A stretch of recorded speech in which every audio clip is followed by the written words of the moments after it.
ನಿರಾಕಾರ ಗುರು ಗುರು ರೇ ನಿರ್ಗುಣ ಗುರು ಸೃಷ್ಟಿಕಾರ ಗುರು ವಿಶ್ವಂಬರ ಗುರುವಿನ ವೀಣ ನರ ನಾರಾಯಣ ಗುರು ಚರಿತಾಸೇಕರ ಪಾರಾಯಣ. ಎಲ್ಲ ಸ್ವಾಮಿ ಸಮರ್ಥರ ಭಕ್ತಾದಿಗಳಿಗೂ ನಿಮ್ಮನೆ ಹುಡುಗ ಸಂತೋಷ್ ಪತಂಗಿ ಮಾಡುವ ನಮಸ್ಕಾರಗಳು.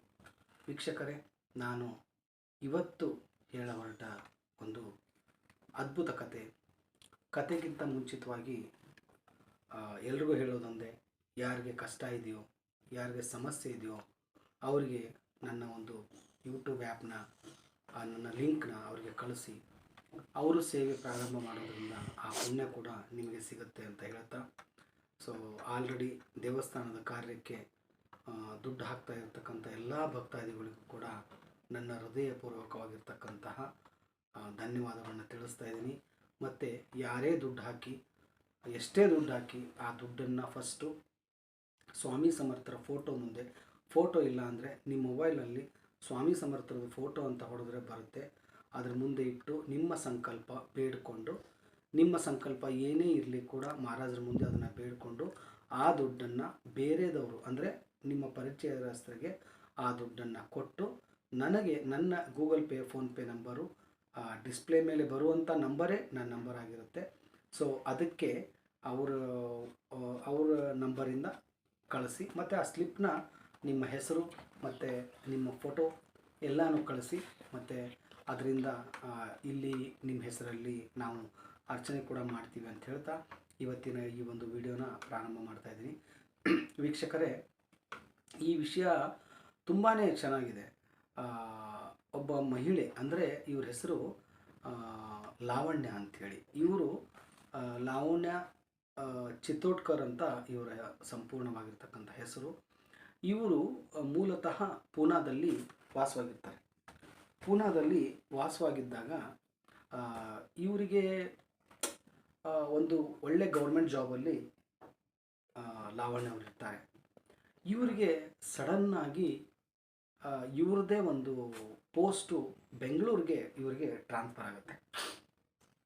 ನೋಡಿ, ಪೂನಾದಿಂದ ತಂದೆ ತಾಯಿ, ಗಂಡ ಹೆಂಡತಿ, ಅತ್ತೆ ಮಾವ ಇವರೆಲ್ಲರನ್ನೂ ಬಿಟ್ಟು ಬೆಂಗಳೂರಿಗೆ ಬಂದು ಸೆಟ್ಲಾಗಬೇಕು ಅಂದರೆ ಅಷ್ಟು ಸುಲಭದ ಕೆಲಸ ಅಲ್ಲ. ಬಟ್ ಗೌರ್ಮೆಂಟ್ ಜಾಬು, ಬೇರೆ ದಾರಿ ಇಲ್ಲ ಅಂಥೇಳಿ, ಈಗಿನ ಕಾಲದಲ್ಲಿ ಗೌರ್ಮೆಂಟ್ ಕೆಲಸ ಸಿಗೋದೇ ಕಷ್ಟ ಇದೆ, ಅಂಥದ್ರಲ್ಲಿ ಸೆಂಟ್ರಲ್ ಗೌರ್ಮೆಂಟ್ ಜಾಬ್ ಸಿಗೋದು ತುಂಬಾ ಕಷ್ಟ. ಆಗಿದ್ದಂಗೆ ಆಗಲಿ, ಮಹಾರಾಜರು ಇಟ್ಟಂಗಿರೋಣ ಅಂಥೇಳಿ ಮಹಾರಾಜರನ್ನ ನೆನೆಸ್ಕೊಂಡು ಇವರು ಬೆಂಗಳೂರಿಗೆ ಬರ್ತಾರೆ. ಬೆಂಗಳೂರಿಗೆ ಬಂದು ಸೊ ಏನು ಮಾಡೋದು ಇವಾಗ, ಕೆಲಸ ಅಂತೂ ಸ್ಟಾರ್ಟ್ ಮಾಡ್ತಾರೆ. 1 ತಿಂಗಳಾಗುತ್ತೆ, 2 ತಿಂಗಳಾಗುತ್ತೆ, 3 ತಿಂಗಳಾಗುತ್ತೆ. ಇವರಿಗೆ ಎನಿ ಕಾಸ್ಟು ವಾಪಸ್ ಪೂನಾಗೆ ಹೋಗಿ ತಮ್ಮ ಒಂದು ಊರಲ್ಲೇ ಜಾಬ್ ಮಾಡಬೇಕು ಅನ್ನೋ ಒಂದು ಆಸೆ ಇವರಿಗೆ ಇರುತ್ತೆ.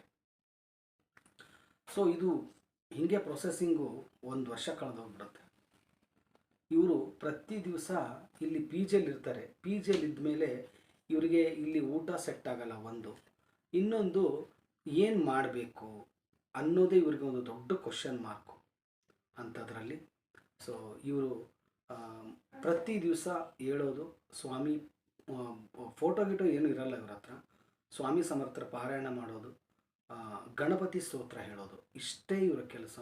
ಪ್ರತಿ ದಿವಸ ಭಕ್ತಿಯಿಂದ ಇವರು ಮಹಾರಾಜರ ಹತ್ರ ಬೇಡ್ಕೊಳ್ತಾ ಇರ್ತಾರೆ.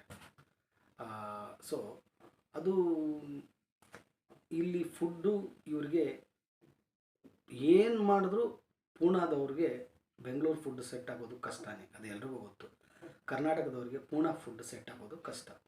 ಸೊ ಅದೇ ಥರ ಇವ್ರಿಗೆ ಇಲ್ಲಿ ಊಟ ಸೆಟ್ ಆಗಲ್ಲ. ಸೊ ಇಂಥ ಒಂದು ಸಿಚುವೇಶನ್ ಏನಾಗೋಗ್ಬಿಡುತ್ತೆ, ಸುಮಾರು ಒಂದು 15 ಡೇಸು ಇವ್ರಿಗೆ ಹುಷಾರಿಲ್ದಂಗೆ ಆಗಿ ಸೊ ಹಾಸ್ಪಿಟ್ಲಿಗೆ ಅಡ್ಮಿಟ್ ಆಗ್ತಾರೆ. ಆದರೂ ಕೂಡ ಸೇವೆ ಬಿಟ್ಟಿರಲ್ಲ. ಇಂಥ ಒಂದು ಸಿಚುವೇಷನಲ್ಲಿ ಹಾಸ್ಪಿಟ್ಲಿಗೆ ಮುಗಿಸ್ಕೊಂಡು ಇವರು ಮನೆಗೆ ಬರ್ತಾರೆ. ಮನೆಗೆ ಬಂದಾಗ ಸೊ ಇಲ್ಲೇನಾಗೋಗ್ಬಿಡುತ್ತೆ, ಅವರ ಒಬ್ಬ ಉನ್ನತ ಅಧಿಕಾರಿಯ ಒಂದು ಫೋನು ಇವ್ರಿಗೆ ಬರುತ್ತೆ. ಯಾಕೆ ನೀವು ಆಫೀಸಿಗೆ ಬರ್ತಾ ಇಲ್ಲ, ಏನಾಗಿದೆ ಅಂತೇಳಿ.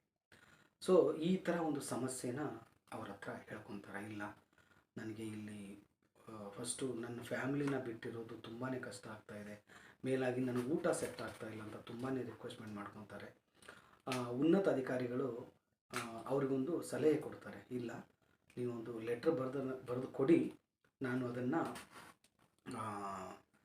ಮೇಲಾಧಿಕಾರಿಗೆ ಕಳಿಸ್ತೀನಿ, ನೋಡೋಣ, ನಮ್ಮ ಪ್ರಯತ್ನ ಮಾಡೋಣ ಅಂಥೇಳಿ ಇವರು ಉನ್ನತ ಅಧಿಕಾರಿ ಲಾವಣ್ಯ ಅವ್ರಿಗೆ ಹೇಳ್ತಾರೆ. ಸೊ ಅಷ್ಟು ಹೇಳಿದ ತಕ್ಷಣ ಇವ್ರು ಏನು ಮಾಡ್ತಾರೆ, ಅವತ್ತು ಗುರುವಾರ ಆಗಿರುತ್ತೆ, ಗುರುವಾರದ ದಿವಸ ಮಹಾರಾಜರ ಸೇವೆ ಸಂಪೂರ್ಣವಾಗಿ ಮಾಡಿ ಒಂದು ಅಪ್ಲಿಕೇಶನನ್ನು ಗುರುವಾರನೇ ಸಬ್ಮಿಟ್ ಮಾಡ್ತಾರೆ. ಸೊ ಇದು ಮುಗಿದೋಗಿ ಒಂದು ವಾರ ಆಗುತ್ತೆ. ಒಂದು ವಾರ ಆದಮೇಲೆ ಲಾವಣ್ಯ ಅವರು ತಿರ್ಗಾ ಹೋಗಿ ಜಾಬ್ಗೆ ಅಟೆಂಡ್ ಆಗ್ತಾರೆ. 15 ದಿವಸ ಆಗುತ್ತೆ, 21 ದಿವಸ ಆಗುತ್ತೆ, 1 ತಿಂಗಳಾದಮೇಲೆ ಸೊ ಸಾಯಂಕಾಲ ಗುರುವಾರ ತುಂಬ ನೋವಲ್ಲಿ ಕೂತ್ಕೊಂಡಿರ್ತಾರೆ. ಏನು ಮಾಡಿದ್ರು ನನಗೊಂದು ಟ್ರಾನ್ಸ್ಫರ್ ಮಾಡಿಸ್ಕೊಳ್ಳೋಕ್ಕೆ ಆಗ್ತಾ ಇಲ್ವಲ್ಲ ಅಂತೇಳಿ ತುಂಬ ದುಃಖದಲ್ಲಿರ್ತಾರೆ. ಅವರ ಉನ್ನತ ಅಧಿಕಾರಿಗಳು ಅವರಿಗೆ ಫೋನ್ ಮಾಡ್ತಾರೆ. ಇಲ್ಲ ಲಾವಣ್ಯ ಅವರೇ, ಹೆಲ್ತ್ ಇಶ್ಯೂಸ್ನ ಸೊ ಮನಸ್ಸಲ್ಲಿ ಇಟ್ಕೊಂಡು ನಿಮ್ಮ ಟ್ರಾನ್ಸ್ಫರ್ ಕನ್ಫರ್ಮ್ ಆಗಿದೆ. ಸೊ ನೀವು ಇನ್ನು 1 ತಿಂಗಳಲ್ಲಿ ಸೊ ನೀವು ಹೋಗಿ ನಿಮ್ಮ ಪೂನಾದಲ್ಲಿ ಕೆಲಸ ಮಾಡ್ಬೋದು ಅಂತ ಹೇಳಿದಾಗ ಲಾವಣ್ಯ ಅವರಿಗೆ ಆ ಕ್ಷಣ ಏನು ಮಾತಾಡಬೇಕು, ಯಾಕಂದರೆ ಗಂಡ, ಹೆಂಡತಿ, ತಂದೆ, ತಾಯಿ, ಅತ್ತೆ, ಮಾವ ಇವ್ರನ್ನೆಲ್ಲರೂ ಬಿಟ್ಟು ಇವರು ಹೆಂಗಾಗೋಗ್ಬಿಡುತ್ತೆ ಅಂತಂದರೆ ಯಾವುದೋ ನಾನು ಬೇರೆ ದೇಶಕ್ಕೇ ಬಂದುಬಿಟ್ಟಿದ್ದೀನಿ ಅನ್ನೋ ಥರ ಫೀಲಿಂಗ್ ಬಂದುಬಿಡುತ್ತೆ ಇವರಿಗೆ. ಸೊ ಕೊನೆಗೂ ಮಹಾರಾಜರನ್ನ ನೆನೆಸ್ಕೊಂಡು ಅದೇ ಸೇವೆ ಮುಂದೆ ಒರೆಸ್ಕೊಂಡು ಪೂನಾಗೆ ವಾಪಸ್ ರಿಟರ್ನ್ ಹೋಗಿ ಅದೇ ಜಾಬಿಗೆ ಸೇರ್ತಾರೆ, ಅದೇ ಆಫೀಸಲ್ಲಿ ಸೇರ್ತಾರೆ. ಇದಂತೂ ಇಟ್ಸ್ ಅ ಗ್ರೇಟ್ ಮಿರಾಕಲ್ ಇದು. ಅದು ಹೆಂಗಾಯಿತು ಏನು ಅನ್ನೋದೇ ಅವ್ರಿಗೆ ಒಂದು ವಿಚಿತ್ರ. ಯಾಕಂದರೆ ವಾಪಸ್ ಹೋಗಿರೋ ಜಾಬಲ್ಲೇ ಕೆಲಸ ಮಾಡೋದು ಅಂತಂದರೆ ಅದ್ಭುತ. ಈ ಅದ್ಭುತ ಮಾಡಿರೋರು ಯಾರು? ಸಾಕ್ಷಾತ್ ಸ್ವಾಮಿ ಸಮರ್ಥರು ಅಂತ ಹೇಳ್ತಾ ಇಲ್ಲಿಗೆ ಈ ಒಂದು ವಿಡಿಯೋ ಮುಗಿಸ್ತಾ ಇದ್ದೀನಿ. ಮತ್ತೆ ಒಂದು ಹೊಸ ವಿಡಿಯೋ ತೊಗೊಂಡು ನಿಮ್ಮ ಮುಂದೆ ಬರ್ತೀನಿ. ಅಲ್ಲಿವರೆಗೂ ಶ್ರೀ ಸ್ವಾಮಿ ಸಮರ್ಥ. ಜೈ ಜೈ ಸ್ವಾಮಿ ಸಮರ್ಥ.